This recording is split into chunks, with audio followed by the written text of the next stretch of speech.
Então, meus amados, para variar, não é? Porque eu nunca falo deste tema, é de amor que vos venho falar. Eu estou a ver sinais de luzes, mas espero que não sejam para mim. Não, não são para mim. E se quiserem dar um tema, um nome à palavra de hoje, é amor que cura. E eu que não gosto de cábulas, eu vou ler a introdução que eu escrevi, porque acho que ela resume tudo aquilo que eu hoje tenho para vos dizer. E tenho que vos dizer que é algo tão, em mim, é tão forte, é tão pujante, é tão poderoso, que estão a ver, este corpinho é minúsculo para conter aquilo que eu vos quero transmitir e a paixão com que eu quero fazer e que Deus me ajuda a conseguir. Hoje venho falar-vos de amor. Um amor que vai para além da nossa compreensão, que ultrapassa a nossa racionalidade, os nossos porquês, que ultrapassa até a nossa capacidade, somos pequeninos demais para compreender este amor. Uma paixão ardente que nos rasga por dentro, um amor que nada teme, que nada receia, um amor que tudo perdoa, um amor que derruba falsos moralismos, que derruba convenções sociais, que derruba estereótipos, padrões, um amor que só Deus sentiu. E só Ele nos pode capacitar a sentir. Isto não é novidade para vocês. Eu não vos estou a dizer nada de novo. Este é o amor que Deus nos dá e renova todos os dias. Então o que é que eu venho trazer de novo? É que nós somos herdeiros deste amor, sabem? E Deus está nos nossos corações e vive nos nossos corações, mas humanamente Ele já não está presente aqui nesta terra. Ok? Ele está sentado no trono, ao lado do Pai. Vive nos nossos corações, mas Ele está sentado no trono. E sabem uma coisa? Para Ele tinha sido muito mais fácil e tinha dado, sinceramente, muito menos trabalho ter-nos levado com Ele a partir do momento que fomos salvos. Já pensaram nisto? Já pensaram que se Deus, a partir do momento que cada um de nós recebeu Jesus como Senhor e Salvador, a partir do momento que cada um de nós se entregou e disse a Deus, eu estou aqui, eis-me aqui, sou teu, tinha sido muito mais fácil para Ele arrebatar-nos e levar-nos para o céu. Dávamos muitas dores de cabeça, não dávamos, Miriam, bem menos. Ele não tinha que andar sempre atrás de nós, como um pai anda a correr atrás dos filhos, a impedir que Ele faça asneiras. Mas não foi isso que aconteceu, estamos cá todos, não estamos? E porquê que estamos? Já pararam? Já uma vez se deram ao trabalho de parar um bocadinho para pensar porquê é que eu estou aqui? Olhem, vou-vos já dizer, não estamos de castigo. Pedro, não estamos de castigo. Deus não nos pôs de castigo. Não ficámos cá porque ainda não somos suficientemente perfeitos. Sabem porquê? Porque já somos. Em Cristo Jesus todos nós somos perfeitos. Não deem desculpas. Em Cristo Jesus todos nós somos perfeitos. Então também não foi por isso que ficámos cá. Então foi porque há coisas que ainda não sou suficientemente santo. Mentira. Em Cristo Jesus todos somos santos. Também não é desculpa. Pois é. Vocês estão a olhar para mim com ar assustados e vem bomba. Não, meus amados. Nós ficámos cá porque o trabalho agora é nosso. Cabe a nós continuar a obra dele. Cabe a nós, reparem, e o pastor costuma dizer isto muitas vezes e é verdade. Ovelhas parem ovelhas. Vocês nunca ouviram pastor dar à luz ovelhas, isso seria estranho. Também nunca viram leões dar à luz ovelhas, pois não? Mais estranho ainda seria. Ovelhas parem ovelhas. Ovelhas dão à luz ovelhas. Então, cabe a nós conquistar este mundo. Cabe a nós trazer as pessoas para baixo das asas de Deus. Cabe a nós amar os outros tal e qual como Deus nos amou e nos ama e nos amará. E a questão que eu coloco nesta manhã, e se me sinto atrevida o suficiente para vos perguntar, é porque eu fiz esta pergunta a mim própria vezes sem conta. Quantas vezes é que nós, por dia, nos descolamos do nosso umbigo, das nossas preocupações, da nossa ansiedade, dos nossos medos, das nossas inseguranças para pensar no outro? Quantas vezes por dia é que nós estamos dispostos a deixar do nosso tempo, a dar de mão o nosso tempo por amor a outro? Quantas vezes por dia é que eu dobro os joelhos, não para clamar pelos meus problemas, mas para clamar pelos problemas do outro? E quando no final do dia nós fazemos as contas e respondemos estas perguntas, muitas vezes, sejam sinceros com vocês próprios, a resposta é 0. Então, a igreja está a cumprir a sua missão na Terra? Não, não está. A igreja neste momento tinha que rugir como leão. A igreja neste momento tinha que ser santa, imaculada, doce, meiga, cheia de compaixão como o cordeiro. Mas a igreja hoje é quem tem que governar este mundo. Vocês sentem-se como reis que governam o mundo?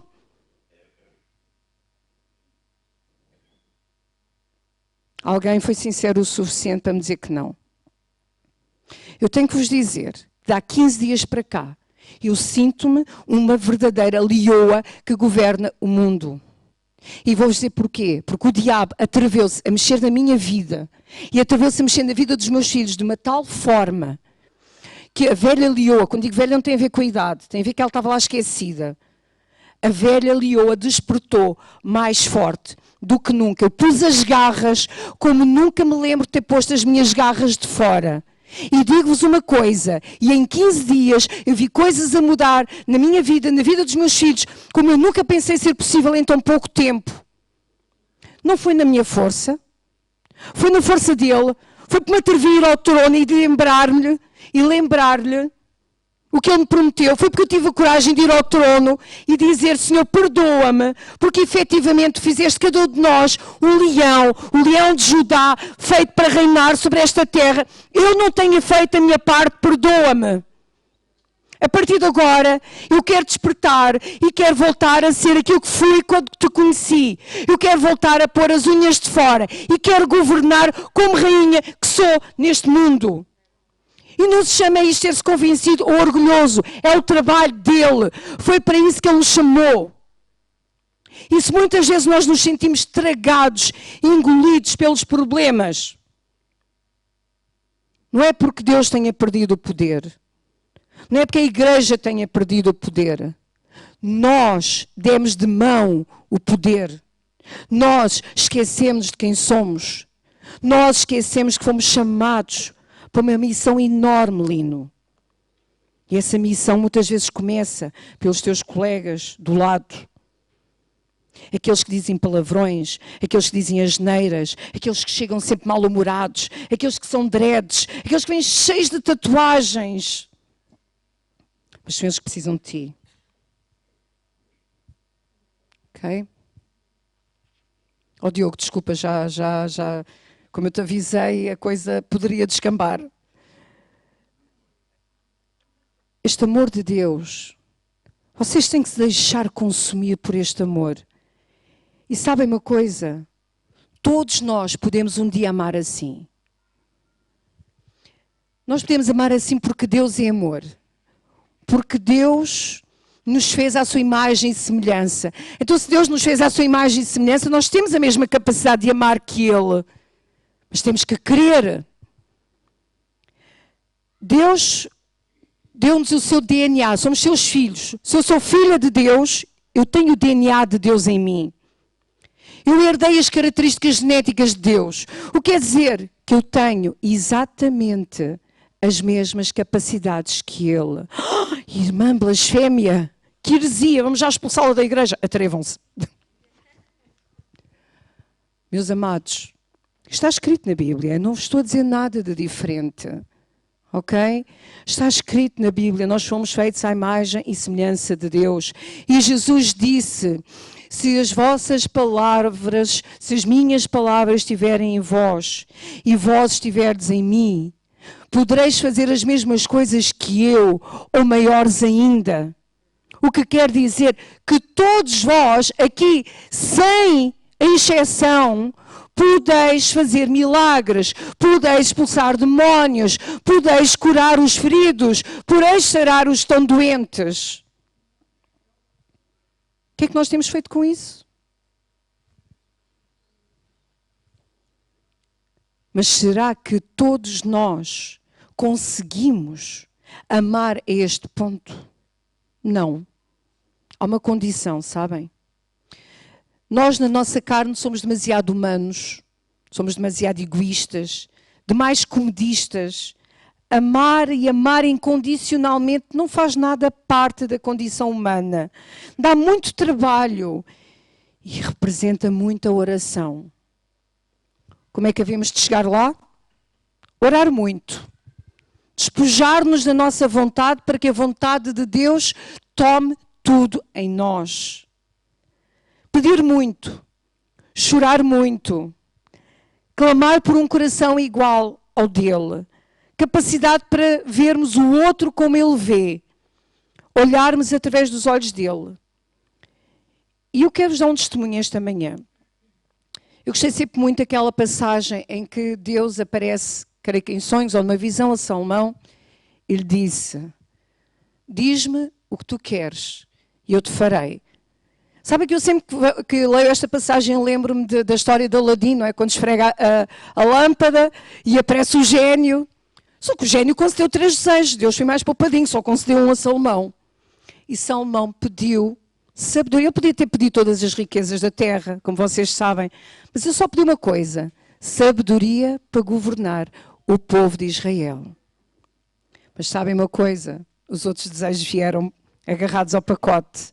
Ele foi também o homem mais rico, mais poderoso que alguma vez houve em toda a face da terra. Sabem, um dia Deus fez uma pergunta idêntica. E eu, sabem, fui assim um bocadinho mais ambiciosa que Salomão. Eu sou sempre assim. Portanto, Deus pediu um desejo, diz que concedeu um desejo a Salomão e ele pediu efetivamente um. Deus disse-me para eu pedir um desejo, eu pedi-lhe 2. Mas como Deus diz que dá muito mais para além do que aquilo que nós pedimos ou oramos, eu achei que não havia stress. E eu pedi que Deus me desse a capacidade de amar que Ele tem. Eu pedi a Deus que me ajudasse a amar os outros exatamente como Ele ama. Eu pedi a Deus que Deus me ajudasse a olhar para os outros através dos olhos dele. Eu pedi que Deus me ajudasse a amar incondicionalmente os outros, independentemente daquilo que me fizessem ou não. Claro que depois tive que lhe pedir sabedoria para gerir tudo isto. Por isso é que eu pedi 2 em 1. Demorei anos a chegar lá. Mas finalmente percebi que cheguei. Eu não me tinha percebido que tinha chegado. Mas Deus dá-nos tantos sinais e Deus mostra tanta coisa. Cheguei lá. E sabem porquê? Como é que eu descobri que cheguei lá? Porque eu em 2010 tive eu penso que já tinha partilhado isso com vocês. Em 2010 eu tive um esgotamento. Eu cheguei a um limite extremo. E na altura falei com o pastor e em lágrimas eu disse-lhe: não sei como é que isto é possível, eu acho que isto é completamente antibíblico. Mas eu cheguei a um ponto de exaustão, que estou cansada de pessoas. Eu precisava de me isolar numa ilha, de estar sozinha. Porque eu lido com pessoas todos os dias. E lido com pessoas com muitos problemas todos os dias. E sentia que a minha energia estava a ser sugada. Cheguei a um ponto que eu já não conseguia ouvir sons, eu já não conseguia ouvir telefonemas, já não conseguia ver mails, já não conseguia nada. E tudo o que eu queria era isolar-me. E percebi porque é que Jesus, quando chegava ao fim do dia, se afastava e ia para o monte orar. Ele ia renovar as forças. Porque lidar com pessoas é duro. Lidar com pessoas é cansativo. Lidar com pessoas exige muito de nós. Lembra-se quando a mulher com fluxo de sangue tocou na orla do manto de Jesus, ele sentiu imediatamente que tinha saído de poder. Sabem porquê? Porque efetivamente lidar com pessoas, ouvir as pessoas, escutar de verdade, não é o perguntar: lá estás tudo bem, mas a seguir voltamos as costas, vamos embora e nem ouvimos a resposta. Não, é quando perguntamos à pessoa: olá, está tudo bem, mas ficamos para ouvir a resposta. E ouvimos com ouvidos de ouvir, ouvimos com o coração de quem está a escutar.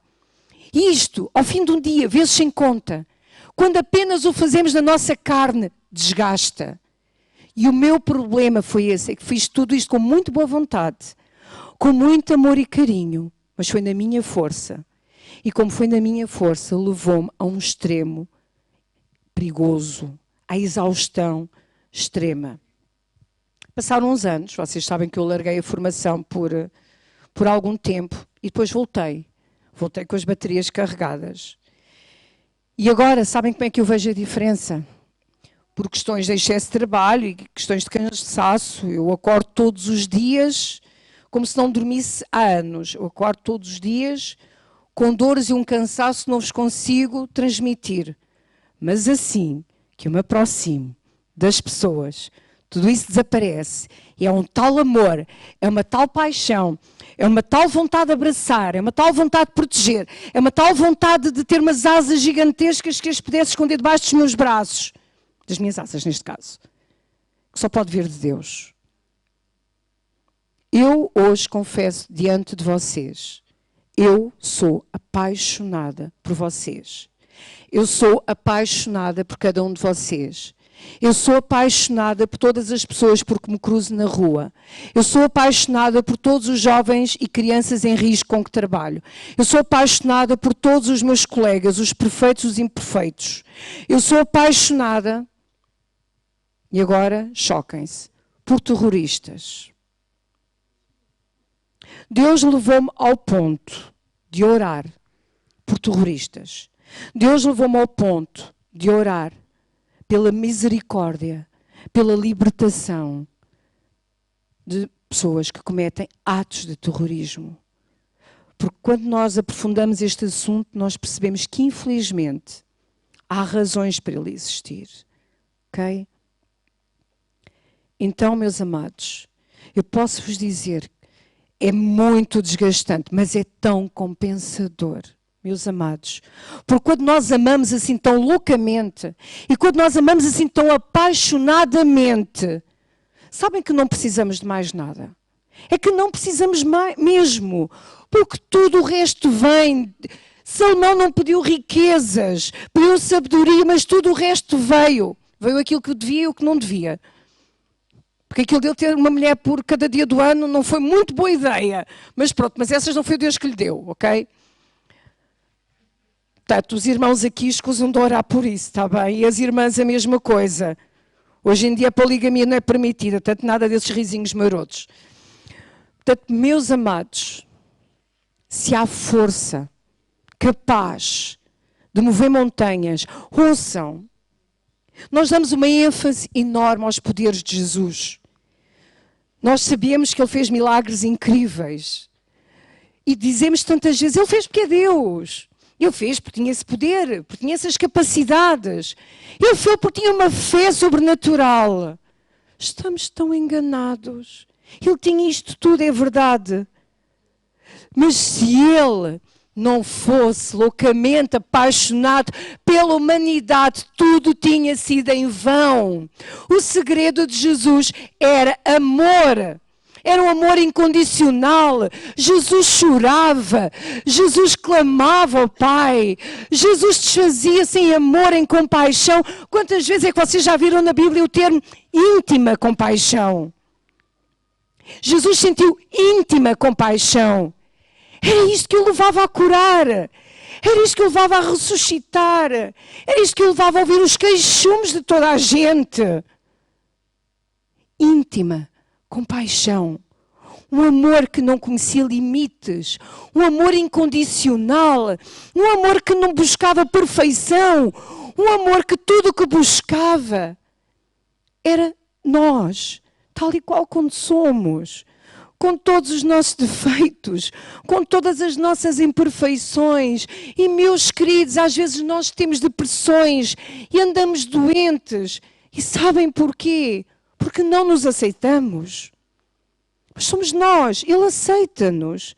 Ele nunca esperou que fôssemos perfeitos para ir até nós ou para que nós fôssemos até Ele.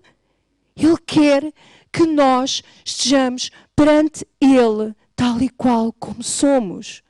Com todos os nossos problemas, com as unhas encravadas, com as pestanas encavalitadas, com as rugas, com os papos nos olhos. Eu então vou a ele muitas vezes com papos nos olhos, portanto. Então eu digo-vos uma coisa, meus amados. Muitas vezes nós estamos doentes por dentro E muitas vezes porque a nossa alma está doente, o nosso corpo fica doente. Em primeiro lugar, porque não somos capazes de nos amar a nós próprios como Ele nos ama. E em segundo lugar, porque não somos capazes de amar os outros como Ele nos ama. E se nós conseguirmos fazer estas duas coisas, eu digo-vos uma coisa e desafio-vos a experimentar.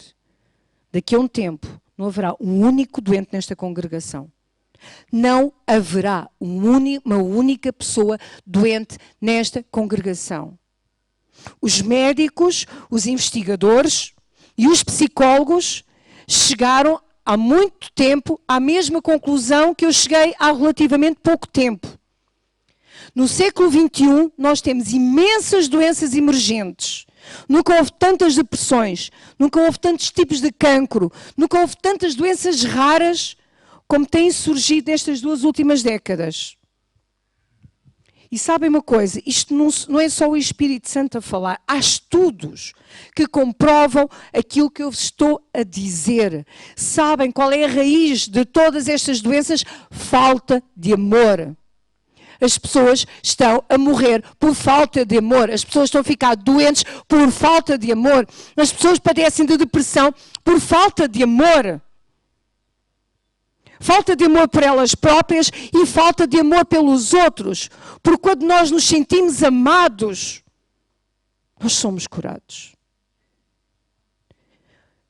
Amados, lembrem-se de todas as passagens da Bíblia. E então Salmos tem imenso. Mas não, Jesus também fala, não só, porque Jesus também fala disso. Em que, por exemplo, David dizia que tinha dores de ossos profundas. Em que David se queixava que todo o esqueleto doía. Em que tinha dores musculares tremendas. Eram dores físicas, isto não era linguagem figurada. Mas quando é que ele se sentia assim? Quando a alma dele estava doente. No caso de David estamos a falar de pecado. Ele sentia-se consumido pelo pecado. E só quando ele se conseguia libertar da culpa diante de Deus é que todos estes sintomas físicos desapareciam. Mas hoje em dia não é preciso pecado para ninguém ficar doente. Hoje em dia a maioria das pessoas está doente. Primeiro porque não gosta de se ver a si própria. Segundo porque não gosta como os outros a veem. Terceiro porque são capazes de amar os outros. Então está na altura de invertermos tudo isto. E se há alguém que tem poder para fazer isso, somos nós. Se não formos nós, igreja, a começar a fazê-lo, quem o fará? E temos que começar por praticá-lo aqui. Uns com os outros. Muitas vezes nós não agimos porque não sabemos o que se passa com o outro. Mas a nossa obrigação começa a partir do momento que sabemos. E se eu sei que há um irmão meu que está em aflição, se eu sei que há um irmão meu que precisa de um abraço, se eu sei que há um irmão meu que tem uma cicatriz que precisa de ser sarada, e eu não faço nada, raio de igreja que eu sou. Raio de crente, desculpem a expressão é que eu sou. O que é que eu estou aqui a fazer? Qual é a minha missão? Eu tenho que vos dizer, meus amados, eu não estou a dizer isto para a minha glória, eu estou a dizer isto para a glória do meu Pai que está no céu. E para que vocês se sintam incentivados a colocar isto em prática. Houve muitas situações da minha vida que se acumularam, estou a falar minhas, são minhas, porque eu me esqueci de orar por elas. Mas Deus resolveu quando eu estava ocupada a orar pelos outros. Mas Deus resolveu quando eu estava ocupada a resolver os problemas dos outros.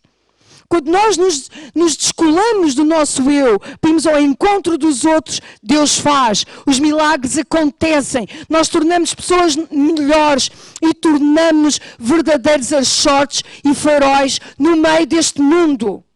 Acordem, gente! Onde é que vocês estão?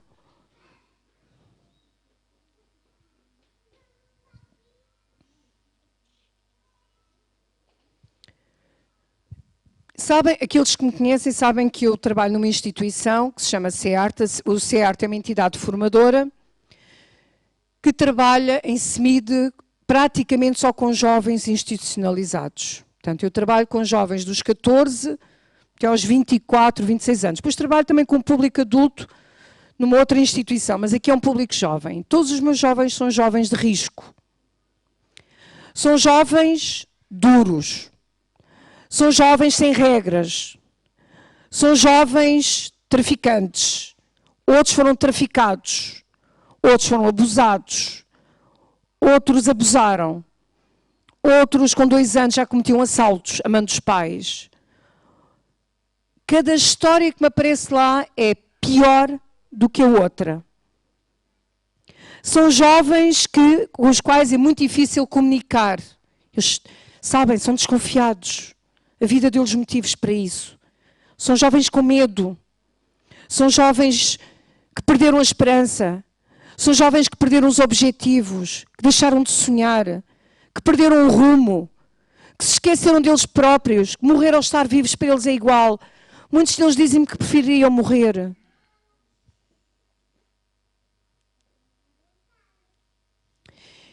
Eu trabalho com estes jovens desde 2005 e tentava de todas as formas possíveis e imaginárias ajudá-los.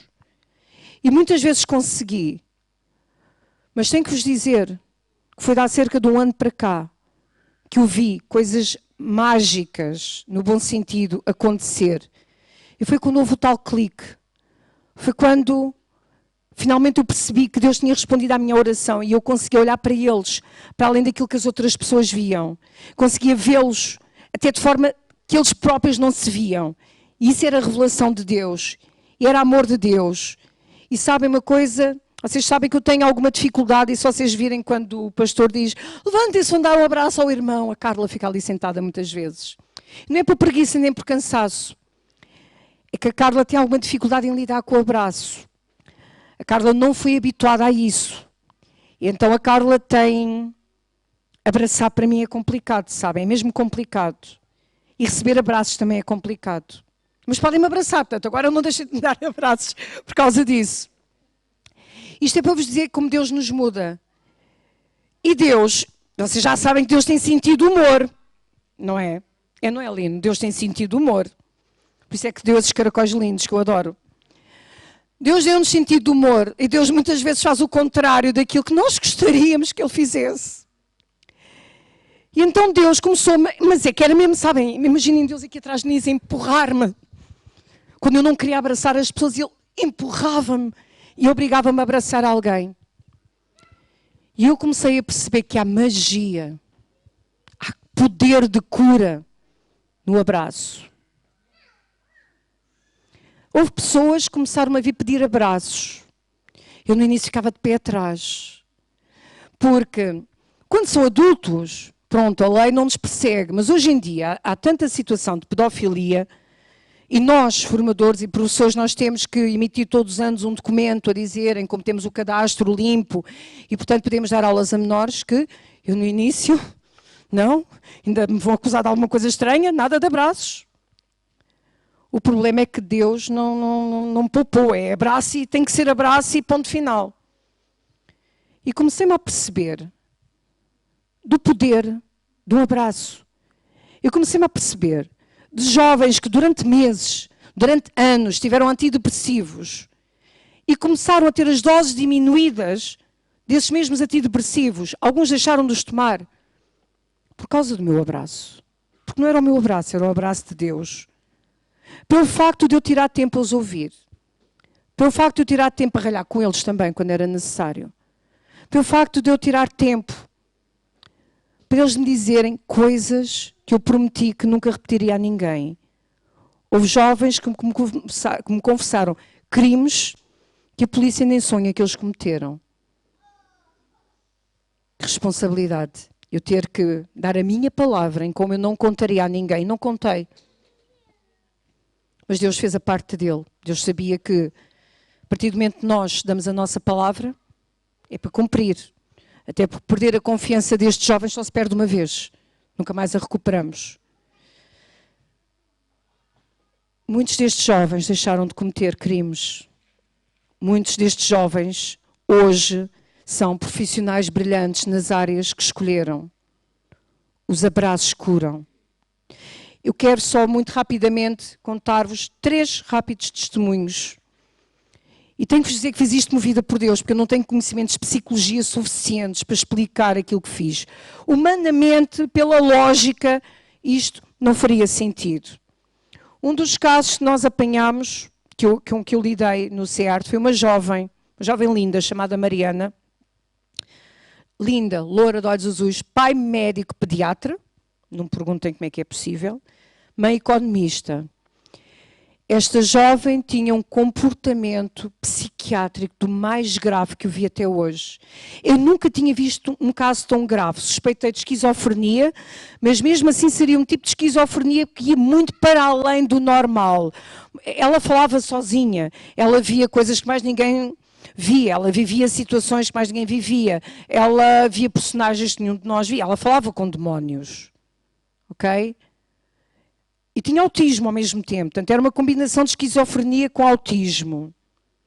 Era uma jovem que os pais entraram em negação. O pai médico e nunca levou esta jovem a ter qualquer tipo de acompanhamento. O filho mais velho era médico também e de repente tinha uma filha mais nova, linda. A miúda era linda, com todos estes problemas. Aqueles pais entraram em negação e nunca pediram ajuda. Tinham vergonha da filha que tinham. Ninguém sabia lidar com esta jovem. A jovem era perigosa. A jovem chegou a pegar numa faca na cozinha para esfaquear um colega. E chegou-se a um ponto. Nós não a podíamos tirar de lá porque ela tinha sido lá colocada por uma instituição. Ela era um perigo para ela e para os outros. E ninguém sabia lidar com ela. E uma vez, no meio de um surto psicótico que ela teve, em que ela entrou completamente em loucura e iria matar alguém, certamente, o meu impulso foi fazer a coisa mais doida que alguém poderia fazer, tendo em conta que ela estava armada.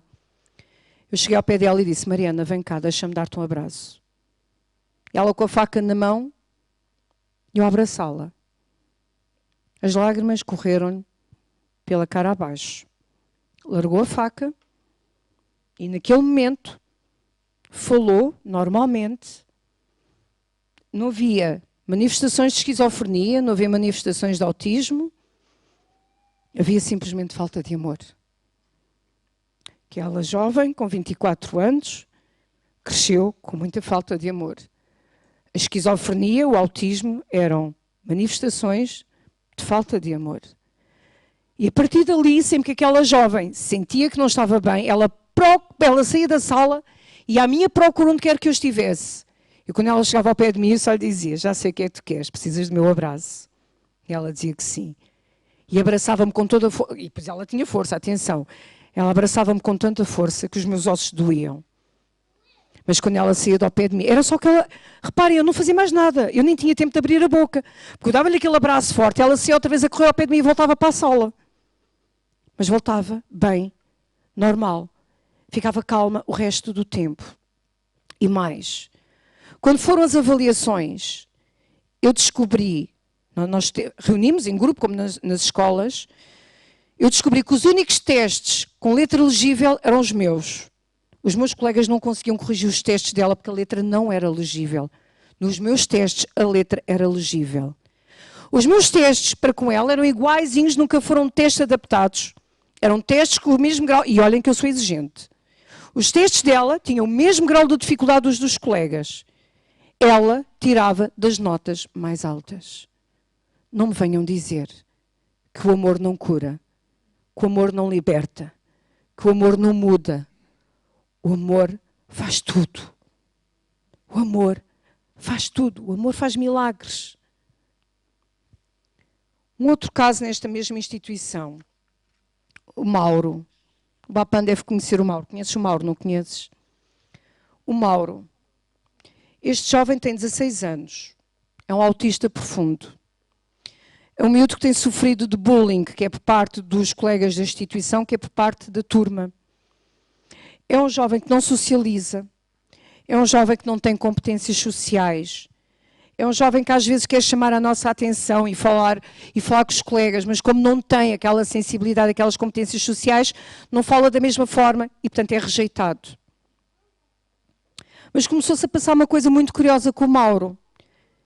Eu já vos disse que eu tenho muito cuidado por causa, lá está, da tal questão dos menores, do cuidado que temos de ter a trabalhar com menores.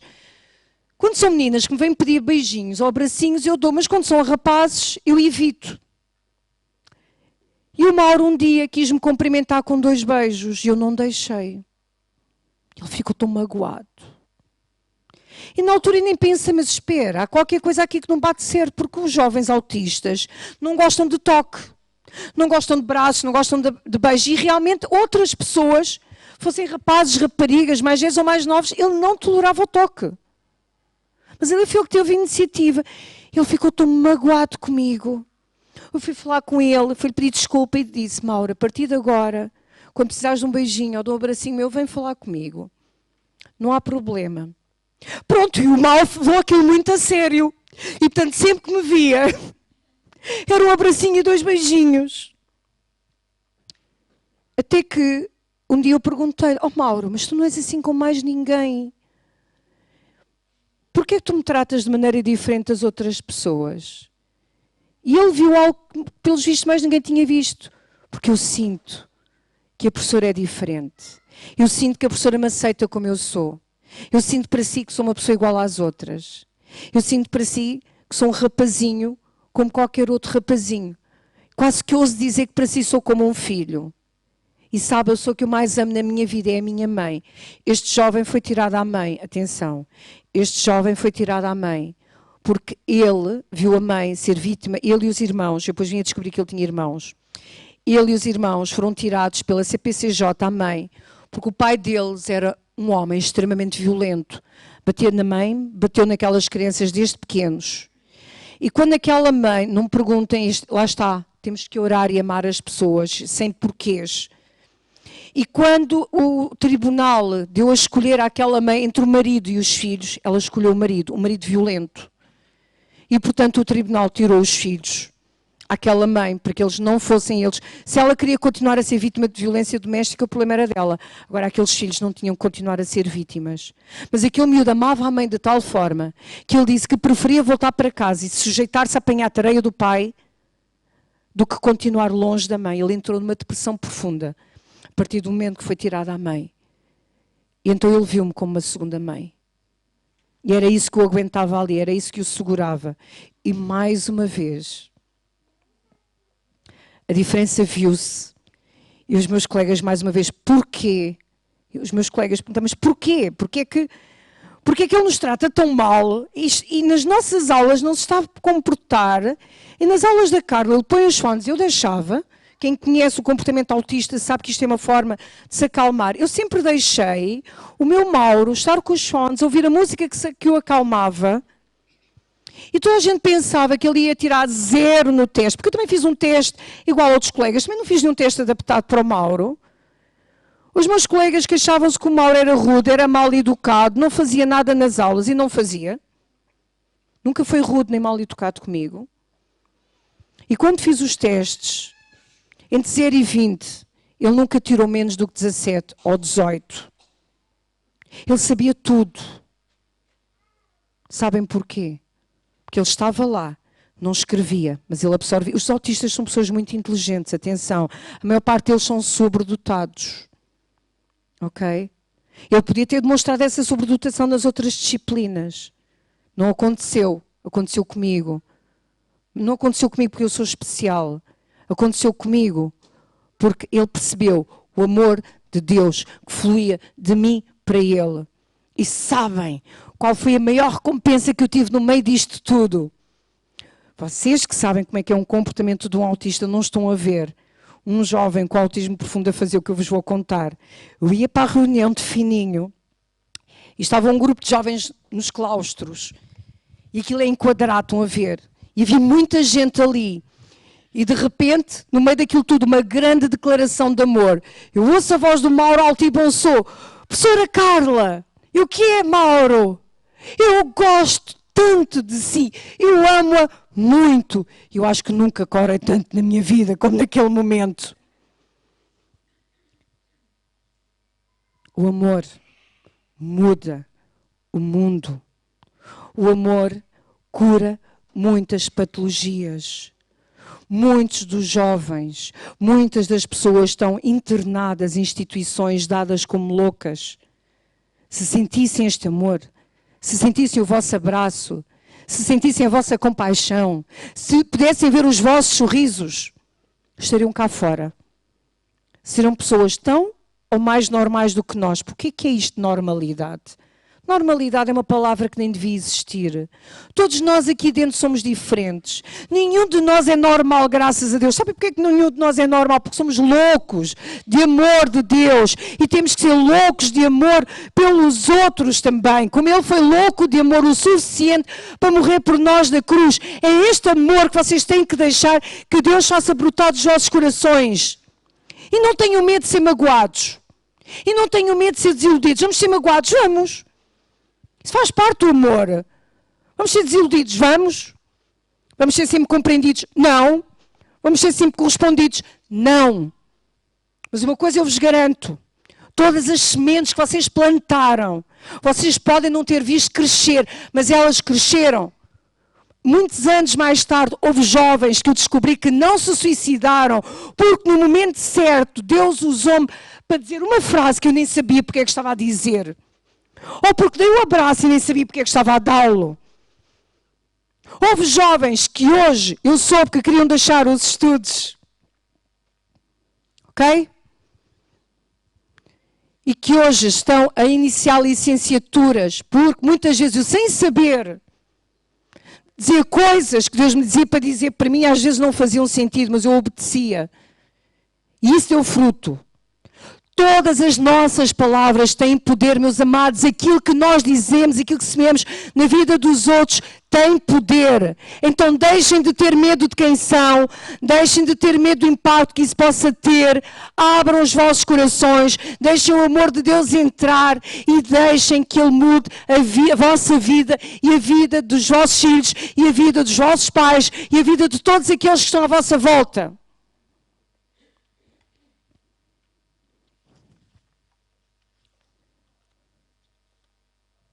Amor, às vezes leva-nos a cometer loucuras.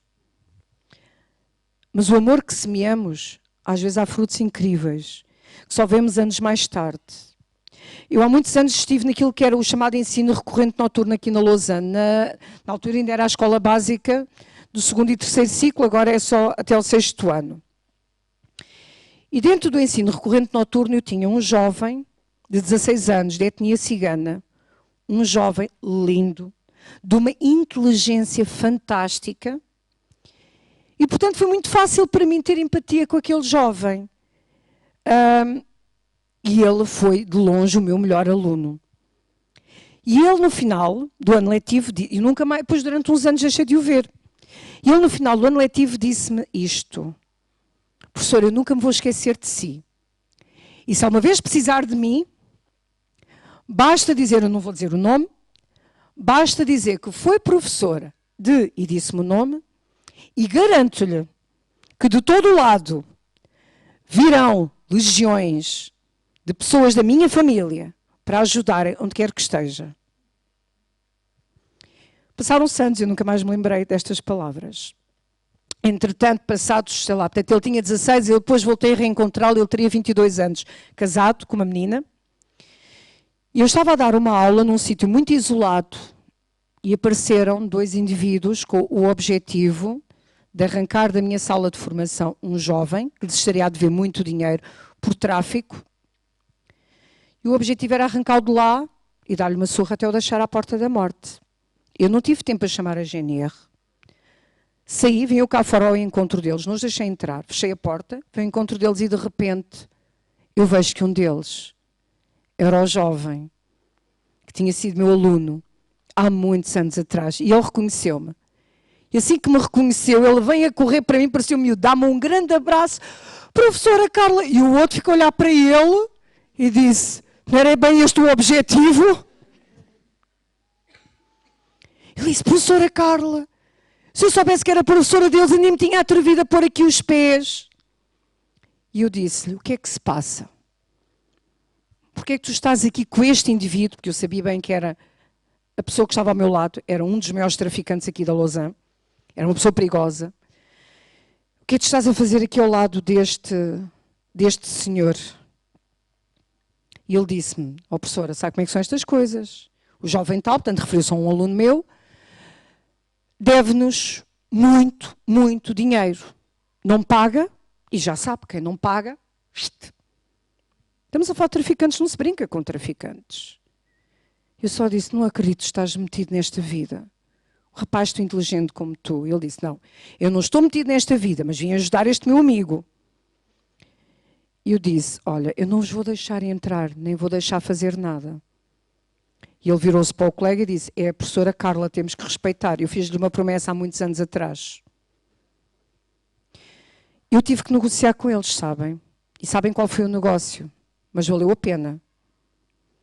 O negócio que eu fiz com eles foi, eu fiz-lhes prometer, e aquele jovem, eu sabia que ele dando-me uma palavra, porque é assim, eu gosto muito, e não digo isto, pelo privilégio de termos aqui na igreja pessoas lindas de etnia cigana. Eu digo isto porque ao longo dos anos tenho trabalhado muito com pessoas de etnia cigana e amo-vos.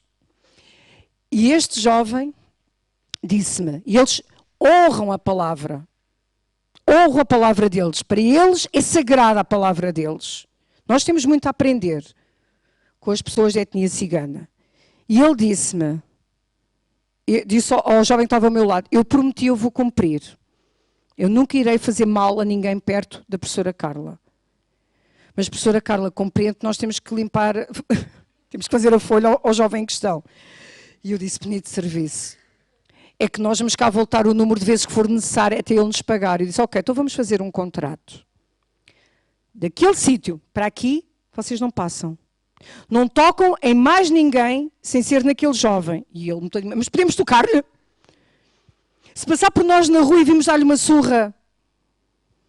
E eu, ai meu Deus, o que é que eu vou dizer? O que é que eu vou fazer? Então é assim, vocês vão prometer que não vão tocar nos outros. E vão prometer que se tocarem neste é bem longe daqui. E vão prometer que o vão deixar vivo. Eles cumpriram religiosamente com o que me prometeram. Não voltaram lá, não tocaram em mais nenhum dos outros meus formandos e deram uma surra no outro, no Porto. Portanto, foi bem longe daqui, para eu não poder ver. Ok? E vocês dizem, vamos falar com o pastor, não pode pregar mais. Então faz contratos com traficantes. Faço. Para livrar os outros 20, fiz. E para que o outro levasse uma surra sem ser morto, também. Mas sabem porque é que eu consegui este contrato? Porque já tinha semeado amor muitos anos antes. Por último, quero só desafiar-vos a vocês lerem Mateus 8, de 1 a 3. Mateus 8, de 1 a 3. E descendo ele, portanto Jesus, do monte, seguiu uma grande multidão. E eis que veio um leproso e o adorou, dizendo, Senhor, se quiseres, podes tornar-me limpo. E agora, para mim, a parte mais importante. E Jesus, estendendo a mão, tocou-o, dizendo, quero ser limpo. E logo ficou purificado da lepra. Sabem porque é que é tão importante para mim a palavra tocou? Ele era leproso. A lepra é altamente contagiosa. Só por respirarmos o mesmo ar que um leproso, podemos ficar leprosos. E mais, na cultura da época, os leprosos eram consideradas pessoas amaldiçoadas por Deus. Jesus não precisava de tocar no leproso para o curar. Jesus podia simplesmente ter dito ser limpo. Mas Jesus fez questão de chegar ao pé dele e fazer-lhe isto. Sabem porquê? Nada era mais importante para um leproso do que ser tocado. Eles viviam à margem da sociedade, isolados, e ninguém lhes podia tocar. Eles não podiam receber um mimo, não podiam receber um abraço, não podiam receber um beijo, nada. Então sabem, mais do que as palavras de Jesus, mais do que o poder de Jesus, para mim, foi aquele toque de amor, aquele toque de compaixão que curou o leproso. Então sejamos ousados. Gostemos ou não de ser abraçados. Se Deus vos desafia a abraçar, abracem. Se Deus vos disser, vai ter com aquela pessoa que vocês nem conhecem de lado nenhum, e diz-lhe isto da minha parte, vão. Sejam ousados. Peçam isto a Deus e vocês vão ver coisas extraordinárias acontecerem à vossa volta e nas vossas vidas.